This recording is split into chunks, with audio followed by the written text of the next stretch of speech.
All right, welcome everybody to Friday. Today we're going to be talking about two different things. We're going to be talking about data science and why it's useful, why it's cool. You're going to be getting a new homework assignment that will hopefully inspire some of you to become a data scientist someday.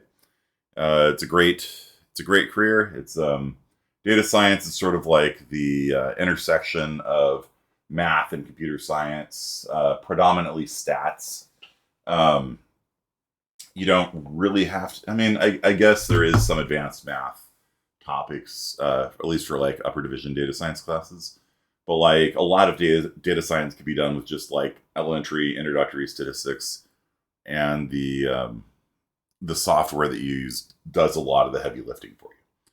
So we're going to talk about that first. Then the back half of the class, we're going to talk about something as depressing as the first half is positive. So we're going to talk about the Therac 25 disaster, which is one of the worst software engineering disasters in history. So we will first pump you up, and then we will depress you. It'll be a good class. So the homework assignment you're going to have is to do this learning path on Microsoft Learn. It is it kind of assumes you know Python by now. I don't think you actually have to know anything. I think you can basically just follow along the learning path and still get full credit basically for everything. But there's 3 sections to it. The total running time is about an hour and a half. This is not designed, again, to be a lethal class from a computer science perspective. It's designed to be like a introduction to computer science, and maybe get you fired up and be like, oh, this kind of stuff's kind of fun. So I picked a learning path that is based on this Netflix show about a girl who like builds a rocket in her backyard to like travel to the moon. Okay. And so this thing was, I think, done in conjunction with NASA. I don't know if this one was done with NASA. I know Microsoft has some learning paths in data science that was actually made in conjunction with NASA. And they're kind of similar to this one. So I don't know if NASA was like directly involved or if they were just sort of like plagiarizing from themselves with their collaboration with NASA. And so there's 3 chunks to it, 1, 2, and 3. The first chunk is going to get your development environment set up using Visual Studio Code with the right plugins. If you did the earlier Python assignment, you should be already set up. Oftentimes, setting up your development environment is actually the hardest part of it. So don't wait until the night before, which always happens, and students are like, I can't figure out how to install this, and then they get a 0. Just start early enough that you can at least get your dev environment set up right. Get Visual Studio set up, get the plugins installed, get Miniconda installed. And once you got that, then you can procrastinate, but like don't procrastinate on the very first step. Try to get that done as soon as possible. And this applies for like everything in computer science. Like the hardest step is always the first one. Not always, but usually. Okay. So what you're going to do is you're going to use, NASA has some pretty cool data sources here. And they have one prepared for you inside of a CSV file, like right here. And so a CSV file is a comma-separated value file. It looks like an Excel spreadsheet. In fact, Excel opens CSV files like pretty much directly. What it actually is in practice, though, is this. It's comma-separated. It's just text. And the first row is the header names, the names of each one of the columns. And then it's just row after row of data. So this is ID 101, mission Apollo 11. Is it soil? Is it basalt? Is it breccia? And then more details on it. And then it has like the kilograms and things like that. So it's this giant data set taken from NASA. And if you were in a normal computer science class, you would actually have to write a program that would like open it up and parse the thing, and it's doable if you're a computer science major. It's kind of annoying. Like we generally don't like to parse files. Like it's sort of a pain, but we could do it. But in data science, like I said, there are these libraries, these pre-written codes that do the heavy lifting for you for a lot of things. And so there is a file, there is a library called Pandas, and Pandas has a open up a CSV file and parse it function. And so you just go, boop, here you go, and then all of your data will appear in your code, and then it's going to run you through cleaning up the data and analyzing the data and running stats on it and things like that. So data science, like I said, like this assignment is kind of designed hopefully to spark a love for data science for you. There's a lot of people that kind of like programming, like a little bit, but not like love it. Like that don't want to go like full, computer science nerd, a lot of math majors, and math, you do programming in math as a math major. And so a lot of math majors get into data science because they want to be employed. They want to have a job. There's a lot of jobs in data science because basically every major business out there hires data science people, and there's a lot of hiring going on in data science right now. I think of the previous class I made a data science so hot right now thing, but so like let me pose a question to you because you guys have been quiet for the past 6 minutes on chat. What sorts of things do you think businesses hire data science people for? Like, give me an example of like a business and when a business would use the ability to predict the future, to cluster and classify their customers into different groups, to look at sales data, to look at, what they need to manufacture. Give me like a hypothetical business. It could be In-N-Out. It could be, Nordstrom's. It could be, any business, any large business, let's say.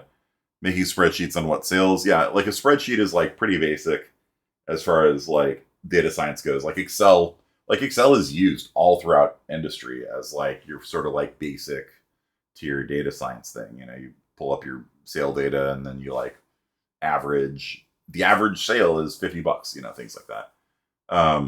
Sure. So think about it. Put yourselves in the shoes of like some business owner.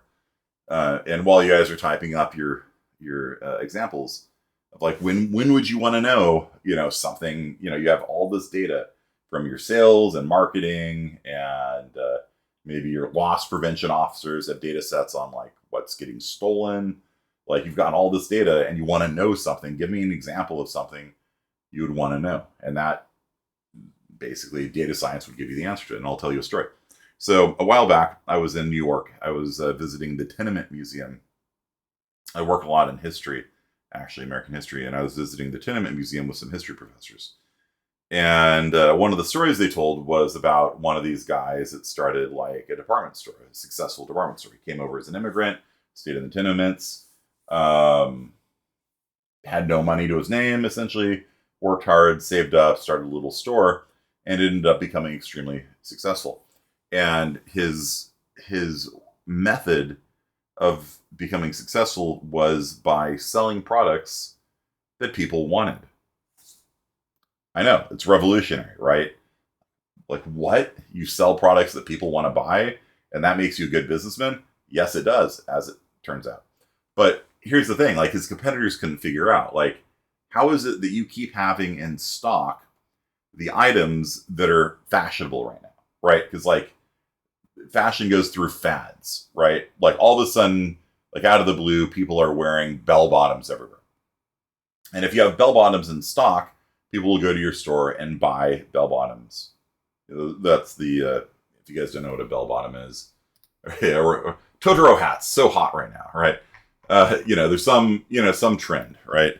So if you guys don't know what a bell bottom, jeans, they have like these flares at the bottom like this, okay? And for whatever reason, sometimes people start wearing them and then they go out of fashion. They like come back into fashion again. They like go out of fashion again. And what you want is to have a whole bunch of them in stock when people are buying them, and you don't want them in stock, wasting your inventory space when people aren't buying them. And so they're like, how is it that you are able to predict the future, right? And so he didn't have data science. He was, probably never went past middle school, I think. Um, and so what he said was he would go and just sit on the streets of New York and just watch what like people were wearing, and if he started noticing like a lot of like 12-year-old girls would pick up a ribbon and tie a ribbon in their hat or something like that, he's like, I bet that's going to be a trend. And so he would then contract with a hat manufacturer to make hats that have ribbons in the hat. And then all of a sudden, when it explodes and everyone wants to buy a hat with a ribbon in it, the competitors don't have anything, and he's got tons of them in stock, and he makes tons of money, and his competitors don't. And that is, what we would use data science for today. Today, we would have data science making predictions about future sales and predicting, trends and things like that. So I heard the most fashion trends start in Europe before they become a trend here. Yeah. Like Paris, like oftentimes people would, like I've seen the letters, like they would have agents in Paris. Like, what are they wearing? What fabric are they making dresses out of right now? And I actually saw one of these reports of like, people are wearing crinkled satin or something. I'm not a dress person. Something like this. Yeah, like, okay, whatever, I don't care. But you guys know what I'm talking about. Like, there are different materials you can make dresses out of, and then they would report back to their people in New York and be like, this is what you need to start like making, because there's a delay on all this stuff, right? If you're Nordstrom's and your data science people predict that crinkled satin is going to be in 6 months, you've got to have people design the clothing. You've got to contract with a manufacturer in China. They have to make it. All these steps take time and money, right? And then they have to ship it across the ocean. And then it has to go through customs. And then it has to be put on a train or a truck or something and shipped to you and to your distribution warehouse, and then shipped out to your stores, then put on the racks. And so none of that is fast, right? Like, none of that's instantaneous. And so they have to be able to look at the data now and guess where fashion is going to be in 6 months and make predictions on that. You probably hire people that have majored in stats or analytics. Yeah, I mean, that is what data science is. But managing finance for companies, that is what the best supply is to buy. Restaurants predicting which menu items sell the most and taking the ones that don't sell off the menu. Yep, yeah, absolutely. My daughter hates that, by the way. Like, she'll have you guys ever heard of a restaurant called Heirloom? I was flying back from Toronto, and this guy in the seat ahead of me, he wasn't from here, but he got really excited. He's like, oh my gosh, you're from Fresno? I'm like, yeah. He's like, have you ever been to this restaurant called Heirloom? And I'm like, yeah, it's in my neighborhood, and he's like, oh my gosh, it's the best restaurant ever. And I was like, okay, it's neat.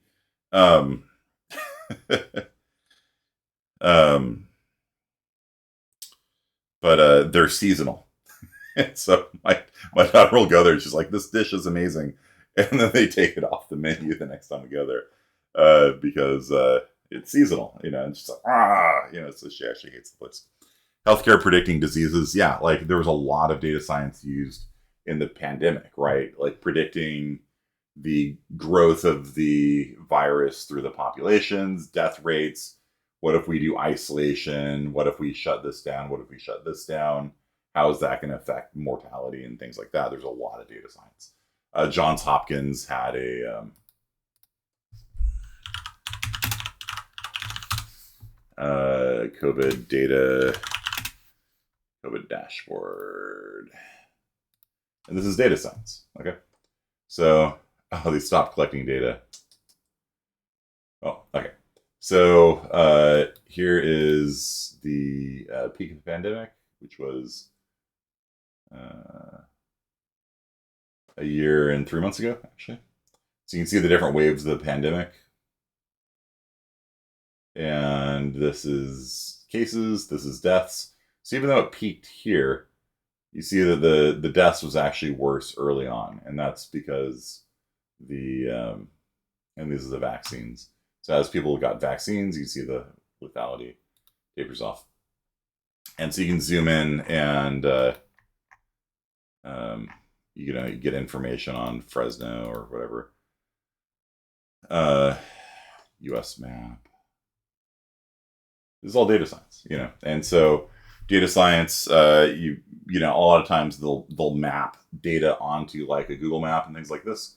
You got like county level data. You can see where COVID's worse, where COVID's better. Here, got Calexico and Mexicali over here. This is Imperial right here. I do a lot of work with Imperial, and if you click on one of the counties, then you can click on that, and it will give you information on hospital beds and number of cases in the last couple days and all this kind of stuff. This is data science. Like this, this is a great data science website, in fact. One exercise I've done is with those stupid scooters. Have you guys ever seen these things? Like the stupid, like leave these like electronic scooters like all over the streets. And it's just so kind of ridiculous. They're so annoying. Yeah, they really are. And they just eat up parking spaces and they just get everywhere. And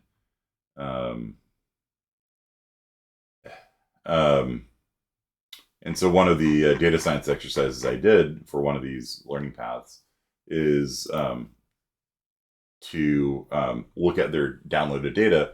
Where was the pickup location? Where was the drop-off location? Yeah, tracking the flow and things like that. And then like charting on a Google map, like projecting the data onto Google Maps, so you can actually see, okay, so people are arriving at the train station, picking up a scooter, and then dispersing through San Francisco. And so that's data science. Kaggle is a website that has tons of data sets that you can grab and visualize and try to understand. It's like, here's like top Steam games. And so like, let's see here, Pizza Tower. Let's see, peak player, positive reviews, negative reviews, rating of the game. So it's sort of by rating. That's interesting. So Pizza Tower has the highest rating of any game on Steam. That's interesting. Resident Evil 4, Pineapple on Pizza, Hi-Fi Rush, Crab Champions. I don't even know. Those I commissioned some bees, really? Okay. Octopath Traveler. Okay. Peak players, maybe. We'll start descending. And so we can see that the most players would be PUBG Battlegrounds, 3 million people playing at once. CSGO, for whatever reason, 1.5 million. Cyberpunk, 1 million. Valheim, what up? 500,000. So you can like, if you're like an indie game studio, and maybe this guy is like the author of this data set is called Whim, and yesterday I had a indie guy named Whim give a talk at my game dev class, so maybe it's him, I don't know. Then you can look at data and try to understand it. That's what data science is. I keep saying this is what data science is, but that's what data science is, right? You grab data, you clean it, you look at what there is in it, and you make predictions about the future. You do these things called clustering. So like if you're Nordstrom's, you can, maybe you cluster your customers and into groups, and then you can give like a name to each group. So like maybe you have like the traveling grannies that are like all women in their 80s that buy tons of luggage or something, and then maybe you have the 13-year-old boys that buy sunglasses or whatever. And by putting them into groups, you can kind of like talk about them, like just in your meetings and stuff like that. But also you can make sure you have products for them. Hey, we need to make sure that the traveling grannies have like, some new luggage options this year, because they come in every year and buy luggage, and we need to make sure there's something new and different for them. And we need to make sure that there's sunglasses that are suitable for 13-year-old boys, maybe with a smaller frame size or something like that, And so this is, how businesses stay in business. Like I said, with that example from the Tenement Museum, if you can understand your customers, understand what people want. You can provide them what they want and sell it to them. And they win because they're happy. They got a product they wanted. And you win, you got money. And so that's how, capitalism is supposed to work, right? You provide a service that people want and they hand you money for it. Everyone wins. It's a win-win situation. So other things you're going to be doing on this. So you're going to be gathering data, cleaning it, getting stats on rocks on the moon. Part 2, you're going to be doing predictions.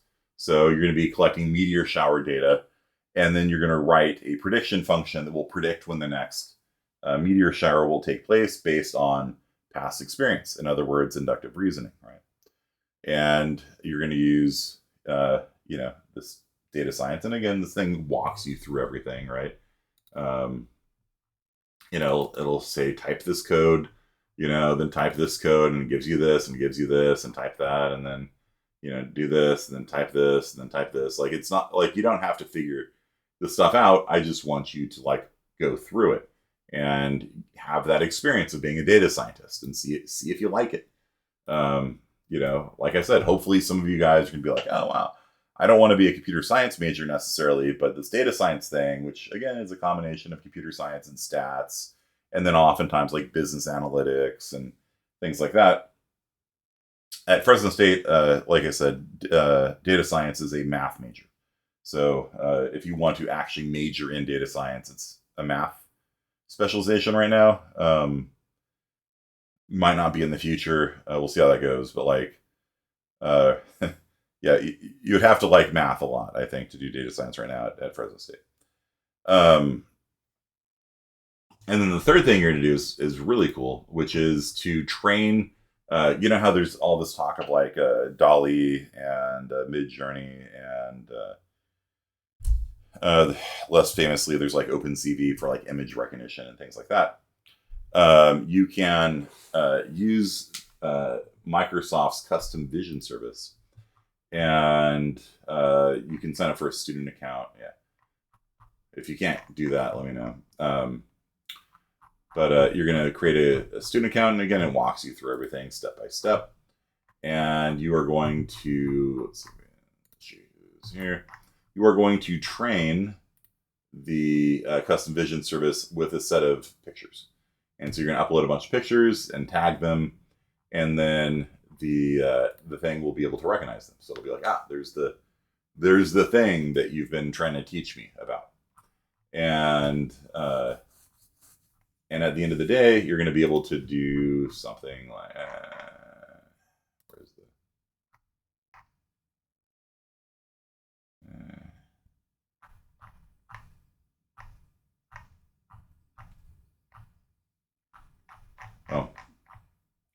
it can do things like, if you have a picture of a barbecue, it could say things like, that's a spatula, that's a person. There's a barbecue going on right now. And so I think you can all see how that's really useful. And it should be fun.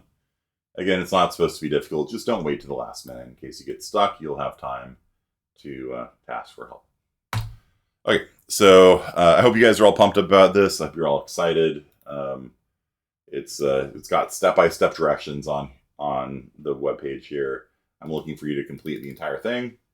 I want you to screenshot all these things being done, as well as that you're training of custom vision and things like that. So it should be really cool. I'm really excited for this. And so I'm going to stop this recording now, and I'm going to now depress you after pumping you up by talking about the Therac 25 disaster.